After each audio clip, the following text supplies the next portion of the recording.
स्वागत है आप सभी साथियों का। तो जैसा कि आज थंबनेल को देखते हुए आप सबको पता चल ही गया होगा, जो इस वीडियो के माध्यम से जो कुछ भी बताए जाएंगे वो क्या हमें सीख मिलेगा और क्या इस वीडियो में बताया जाएगा। पहले तो मैं क्लियर कर दूं, इस वीडियो के माध्यम से आपको बौद्ध धर्म के बारे में जानने को मिलेगा और बौद्ध धर्म को विशेष रूप से पढ़ने के लिए बौद्ध धर्म को हम विशेष रूप से पढ़ेंगे, पूरा इसको कंप्लीट करेंगे। तो साथियों, बौद्ध धर्म के पार्ट 1 लेक्चर है। इस लेक्चर के माध्यम से हम ये जानेंगे, पहला तो परिचय जानेंगे, बौद्ध धर्म का परिचय। उनके बाद बौद्ध धर्म के जो प्रतीक है, बुद्ध के जीवन से जो संबंधित जो प्रतीक है, दूसरा वो जानेंगे क्या क्या प्रतीक है। तीसरा जो पॉइंट है वह जानिएगा धर्म चक्र प्रवर्तन के बारे में। और तीसरा जब धर्म चक्र प्रवर्तन जानेंगे, इनके बाद आप चौथा पॉइंट जानिएगा महापरिनिर्वाण, जो मृत्यु के बारे में।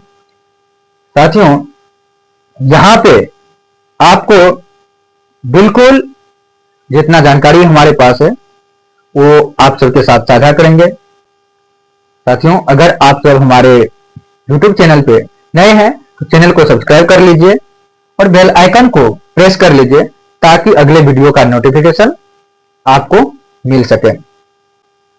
और साथ ही साथ साथियों, अगर आप ये फेसबुक पेज पर भी देख रहे हैं तो आप फेसबुक पेज को फॉलो कर लीजिए। अर्जुन कुमार यदुवंशी के नाम से हमारे फेसबुक प्रोफाइल है, उन्हीं को प्रोफेशनल मोड में कन्वर्ट किए हैं। और जिस नाम से ये चैनल है exam booster with Arjun sir, इसी नाम से हमारा फेसबुक पेज है। साथियों, वहां पे जाके विजिट करके आप इसे फॉलो कर सकते हैं। तो चलिए बिना देर किए हुए हम इस टॉपिक की शुरुआत करते हैं। साथियों, सबसे पहला बात है जो गौतम बुद्ध के जीवन से जो संबंधित है। बौद्ध धर्म के सबसे पहले संस्थापक जानेंगे कौन है। तो बौद्ध धर्म के संस्थापक जो है ना, गौतम बुद्ध है। साथियों, बौद्ध धर्म के संस्थापक कौन है? गौतम बुद्ध है। तो साथियों, जब बौद्ध धर्म के संस्थापक गौतम बुद्ध है तो अब खास तौर पे मेरा सवाल ये है, तो अब देखिए किनके बारे में पढ़ना चाहिए। जो संस्थापक है, संस्थापक के बारे में ही अब हमें पढ़ना होगा। और बौद्ध धर्म के जो संस्थापक गौतम बुद्ध है, खास तौर पे गौतम बुद्ध के बारे में ही जानकारी जो हम देंगे वो कम से कम 4 से 5 पार्ट होगा। और ये पहला पार्ट है और पूरा इसका जितना भी है कंटेंट, ये देख लीजिए, क्विक बुक है दृष्टि आयस का। इसके माध्यम से जितना भी हम पढ़े हैं और जो कुछ भी हमें समझ आया है वह हम आप सबको बताने का प्रयास कर रहे हैं। साथियों, गौतम बुद्ध के जन्म की बात करें तो जन्म इनका 563 ईस्वी पूर्व में होता है। कहां पे? ये स्थान का भी नाम जान लीजिए, लुम्बिनी में होता है। और लुम्बिनी कहां है? कपिलवस्तु के लुम्बिनी में इनका जन्म होता है, जो कि वर्तमान अभी कहां है? नेपाल में है। तो गौतम बुद्ध का जो बचपन का नाम है, तो गौतम बुद्ध का बचपन का नाम है सिद्धार्थ। गौतम बुद्ध के बचपन का क्या नाम है? सिद्धार्थ है। और साथियों, इसे अन्य नाम से भी और जाने जाते हैं। शाक मुनि के नाम से जाने जाते हैं, तथागत के नाम से भी जाने जाते हैं। इन सब को देखने के बाद हमें यह भी अब जानना चाहिए कि गौतम बुद्ध के पिता का क्या नाम है। साथियों, परिचय में यही होता है, जन्म कब हुआ, कहाँ हुआ, उनके पिता का क्या नाम था, उनके माता का नाम क्या था, उनका पत्नी का नाम क्या, उनके परिचय में जो कुछ भी आता है उन परिचय में हम पहले बताएंगे, उसके बाद हम एक्सप्लेन करेंगे और आगे। तो इनके पिता का नाम सुधोधन था। पिता का नाम, गौतम बुद्ध के पिता का नाम क्या है? सुधोधन। और ये शाक्य गण के क्या है? तो मुखिया है या प्रधान बोल सकते हैं। तो शाक्य गण के लिए क्या है? प्रधान है। और माता का नाम, गौतम बुद्ध के माता का नाम महामाया, जिसे माया देवी के नाम से भी जानते हैं हम सब। और ये क्या थे? कौल्य गंगा जी की कन्या थी इनकी माता। पालन पोषण जो किया था गौतम बुद्ध का, इनका मौसी किया था। तो गौतम बुद्ध का पालन पोषण किसने किया? गौतम बुद्ध के जो पालन पोषण किया था इनके मौसी गौतमी प्रजापति ने किया। क्योंकि साथियों माया देवी जो है, जो माया महामाया है, वो जन्म दिए थे अपने बेटे को। तो जन्म देने के 7वें दिन ही इनका मृत्यु हो जाता है। तो उस दरमियान इनका मौसी जो प्रजापति गौतमी है वही इनका देखभाल करता है। अब क्या है, गौतम बुद्ध का विवाह होता है 16 वर्ष की अवस्था में। जब 16 वर्ष की आयु में इनका विवाह हो जाता है तो वो किनके साथ होता है? यशोधरा देवी के साथ। तो यशोधरा के साथ इनका विवाह हो जाता है। वो क्या, इनका अन्य नाम गोपा भी है और बिंबा और भद्र कच्छा के नाम से भी इन्हें जानते हैं। तो यशोधरा को और किन किन नाम से जानते हैं? बिंबा के नाम से जानते हैं और गोपा के नाम से जानते हैं, भद्र कच्छा के नाम से भी इन्हें जानते हैं।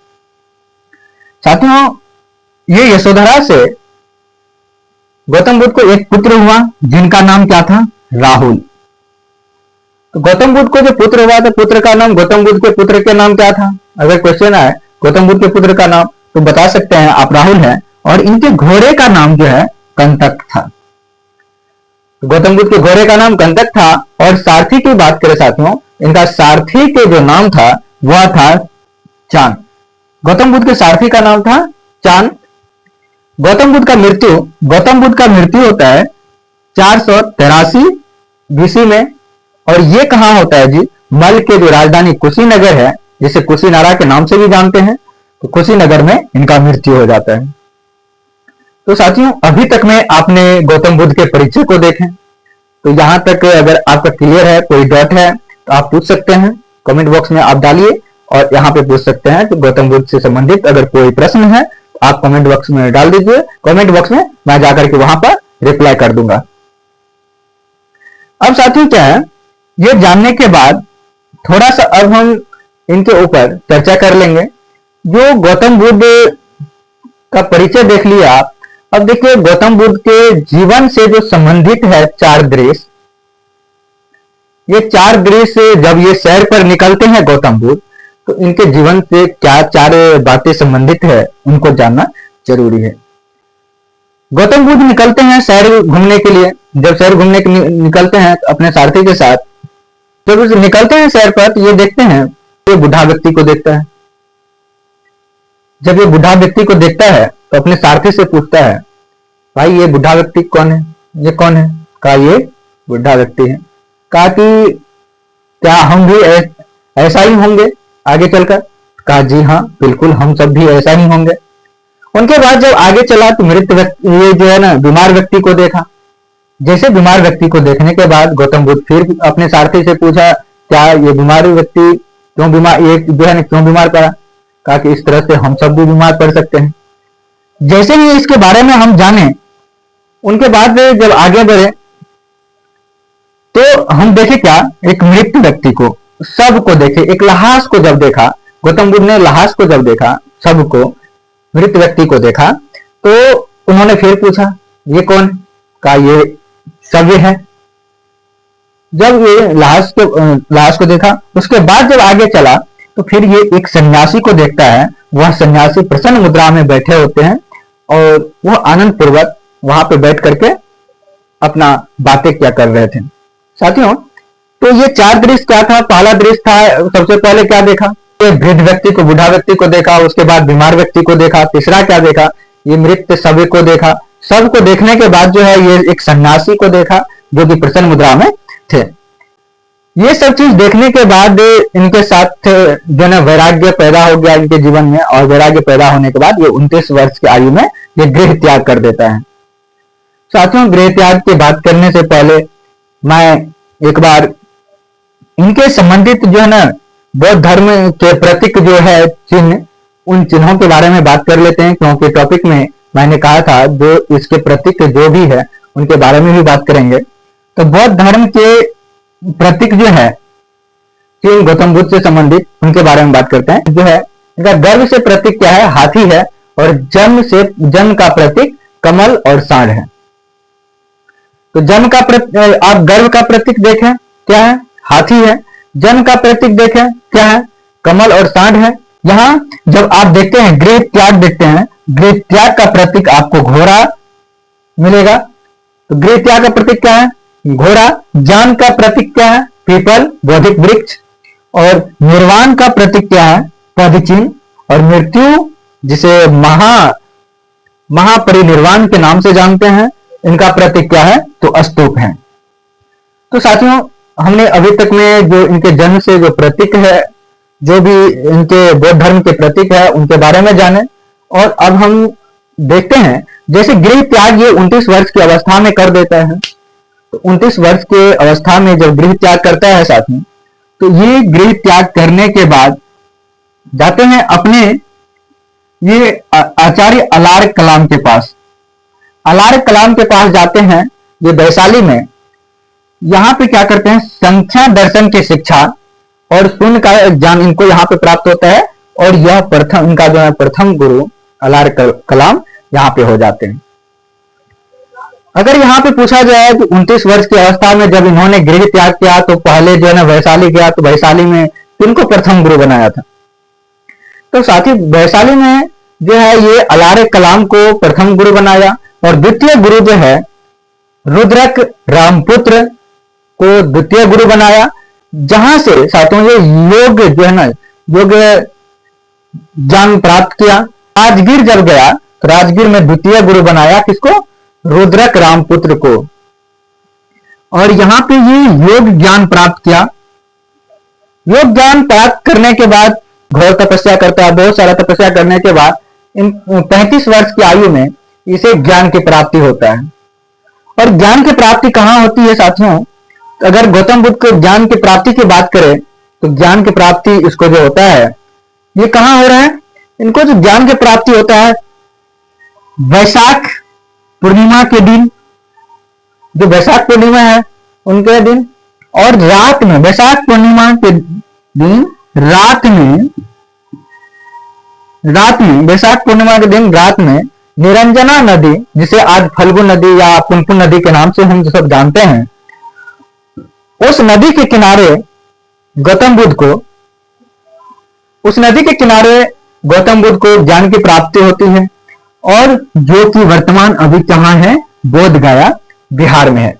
इसी कारण अगर पूछा जाता है प्रश्न में गौतम बुद्ध को ज्ञान की प्राप्ति कहां हुआ, तो साथियों वहां पे उसका आंसर जो रहता है बोध गया रहता है। तो बोध गया हमें टिक करना है। जैसे ज्ञान की प्राप्ति इनको हो गया 6 वर्ष के बाद, जब 35 वर्ष की अवस्था में ज्ञान की प्राप्ति हुआ, तो ये अब फिर आगे निकला। जैसे ही आगे निकला तो यह प्रथम उपदेश देगा।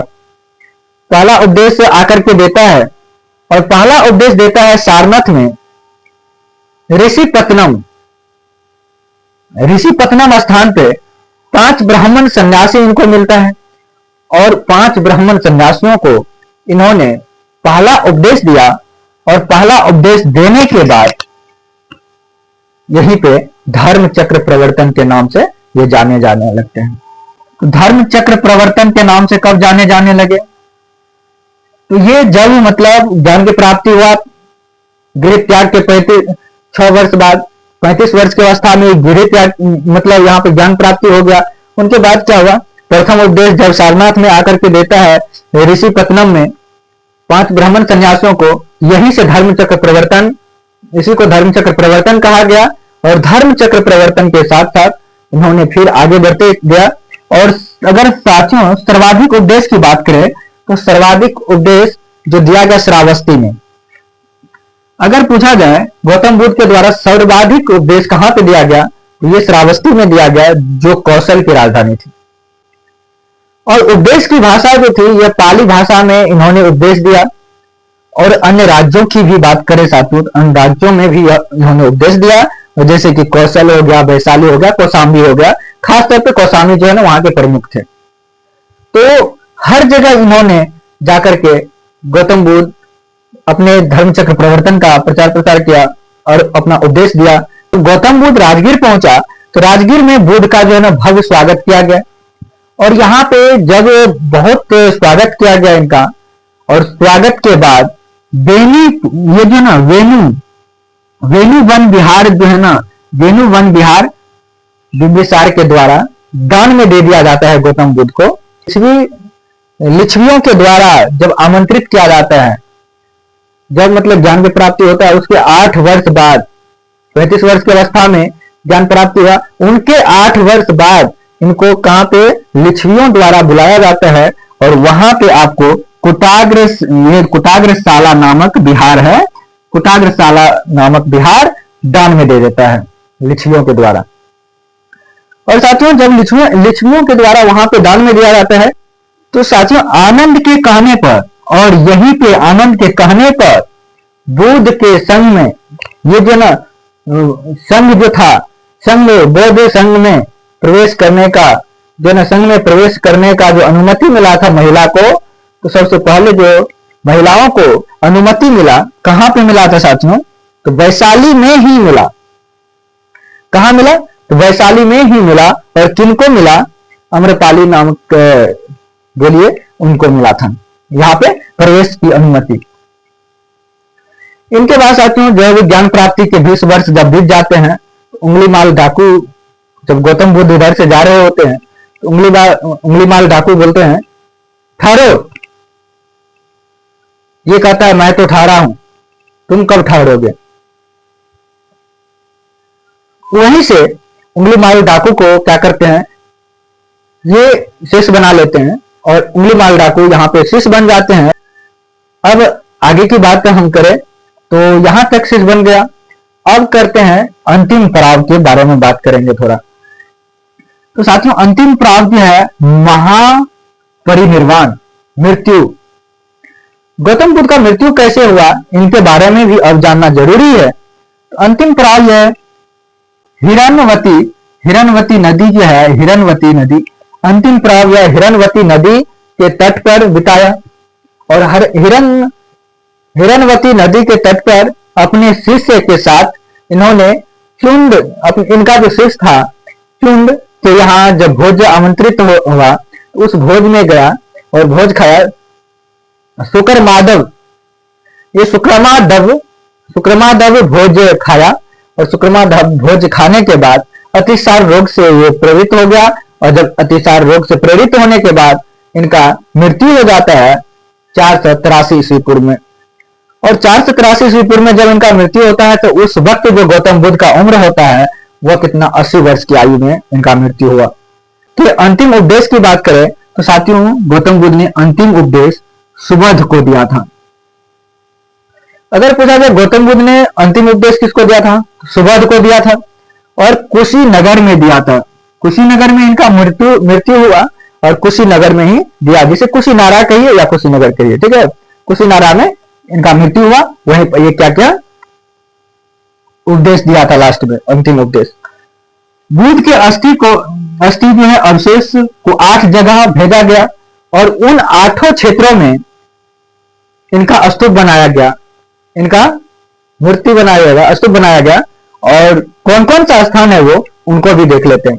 पहला स्थान है मगध भेजा, मगध के बाद वैशाली भेजा, वैशाली के बाद आपको कपिल वस्तु, पावा और अल्प कप भेजा और रणग्राम भेजा, कुशीनारा भेजा और व्यथाद्वीप भेजा। और ये 8 क्षेत्रों में स्तूप बनाया गया।